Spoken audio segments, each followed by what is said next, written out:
came back to us. But it's just like the old Chinese proverb, if you love something, set it free. If it comes back, it was yours to begin with. So we own his ass.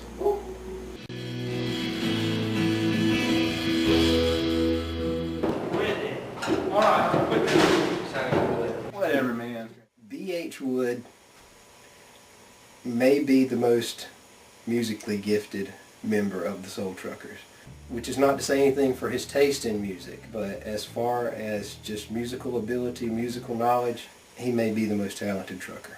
You love B.H. Wood so much that even though he's very much alive, your sentiment towards him is like that of one who's already passed. Woods was a good person. I hold no grudge. He wanted to do good. He had the best intentions, but he had a schedule, and he had a life, and he had love interest. I'm not being like ugly, but sometimes when men have this certain feeling, that certain feeling makes them point to a new direction, and they forget about like what their passion was, and their passion like points the other way into the darkness. I was the moron that actually moved away before the band dissolved. I got nothing out of this deal. I got my bass and my bass amp, which I had paid for it ahead. Still want to know where all that money's at.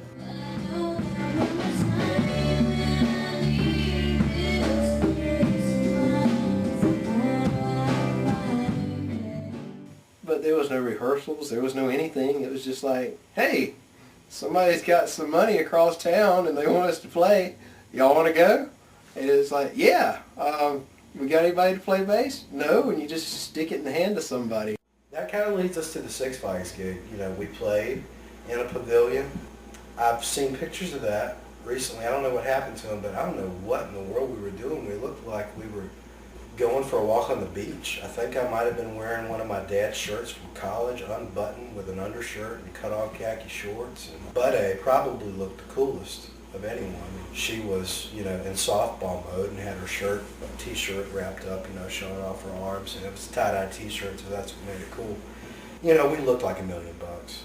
BH was no longer with us, and so we had Money, Josh Money, playing with us that day. He had a Billabong hat on, yellow shirt, he was good to go. I think C.E. El Dorado was probably wearing a Lakers jersey of some sort.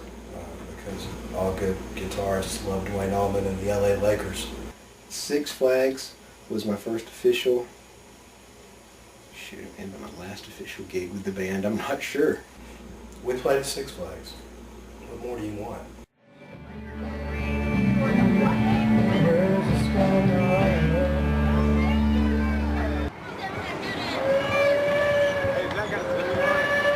I'm just looking at the crowd. The crowd that didn't come to see us. Oh, yeah.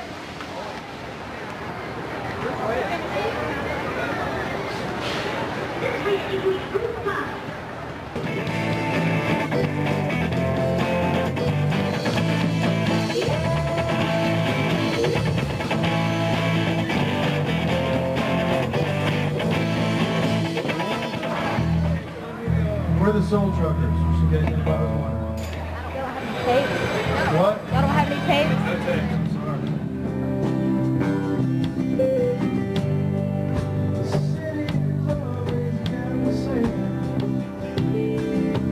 So she bears herself like her love. It's been this way for nearly 50 years. And I swear I never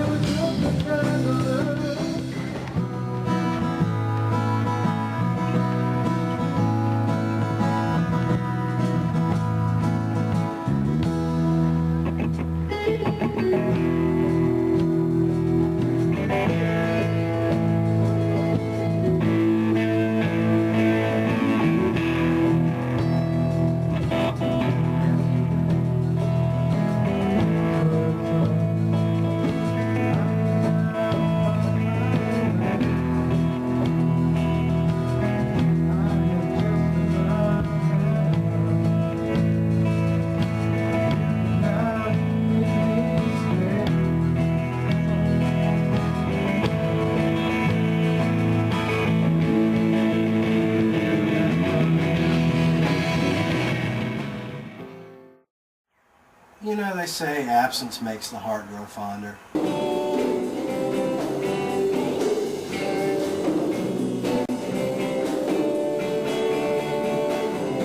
Jeff Tweedy said it best when he says, distance has a way of making love understandable. I think the last official Soul Truckers gig, as far as I know about, well, I think there was one more at like a youth conference here in town, but there was one after I played with the Truckers, and Duke played bass. That guy filled in for us when we had some folks absent. That's when I quit, I guess. I didn't really know I was quitting, but that was it. We were moving and we were growing as musicians, but I felt myself start to kind of fade.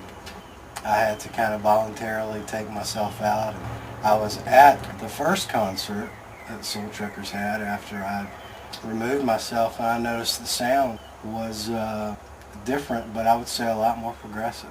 We did perform our last gigs under the name the Soul Truckers in late 2000 at YEC. And I don't know if it's because we were uninhibited, we knew what was about to happen, but we played like we were, and I guess that's why we played like we were not going to play again.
I took the breakup pretty tough. I went and lived in Florida for a while in a tent.